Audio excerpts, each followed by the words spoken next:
You asked us to share as part of our presentation for the interview how we would characterize Brookline, how we, the consultants, would characterize Brookline. And I want to say that's a super tricky question, as I'm sure you know.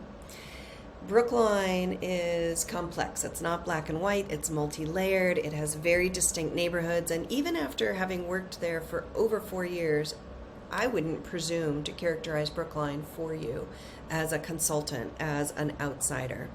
And so, to illustrate the point of how divergent Brookline neighborhoods are, I popped into a few, one in North Brookline, one in South Brookline. So check out these little videos and then I'll come right back to you.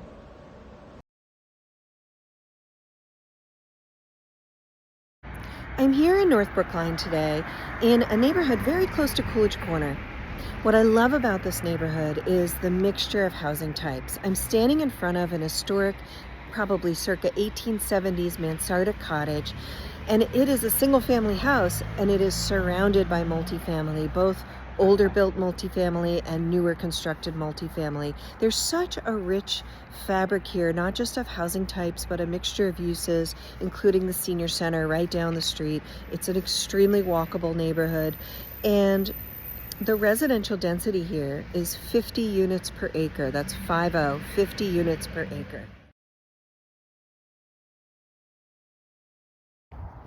Here I am at a neighborhood in South Brookline, and this neighborhood couldn't be more different than the neighborhood I was in North Brookline. The density here is 1.4 units per acre. There are no sidewalks. You don't really need them here. There are large single-family homes on fairly large lots. There is actually a mix of types of homes, some smaller, more modest single families, some larger, some historic, some new. So there's still a great variety, a lot of old growth trees here as well. There's a really bucolic, very scenic and peaceful feeling in this area of Brookline. In the two video clips I just showed you, I used the lens of neighborhood characteristics and density, looking at the physical aspects of a neighborhood. But there are lots of other levels and layers of neighborhoods that are also important. The history of a neighborhood, the proximity to other things, the walkability, the vibe of a place, things that I might not be able to pick up being an outsider walking through. And so this gets back to why one of the critical steps of our process is to really put it back onto the community to help define their own identity. And identity may be different neighborhood by neighborhood. In fact, in Brookline, I think it will be different neighborhood by neighborhood. And then what does that mean when it all comes together? How do you aggregate that into a community identity? So we'll help with that. And this is really a critical step to getting people to think more forward-thinking in an aspirational vision framework. So it's kind of a two-step thing. First, we have people look more at what they are, and then we look at what do you love about what you are? What are the issues with what you are?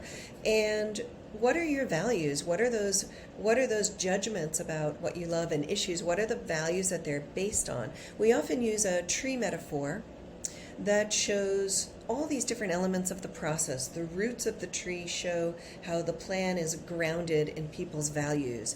The trunk of the tree shows how the plan has a foundation of being based on trends and issues and facts. Trends, information, and facts, I should say. And then the canopy of the tree is more like that vision. It's fuzzy, it's beautiful. And then we have the goals that are the branches that hold up that vision. Those are the conditions you're aiming for that are measurable as well. And then you have all the leaves on the tree, and those are the strategies, all the details. What are you actually going to do to reach those goals and create that vision? So that's a little bit about our structure and how we look at neighborhood characteristics and putting the town into a kind of a typology describing what makes it special. And I guess my answer to your question ultimately is trust the process that we've created. That's what we're really good at. And this identity shouldn't come from the consultant team. It should really come from the people of Brookline, the Brookline community, and that's what we'll help you do.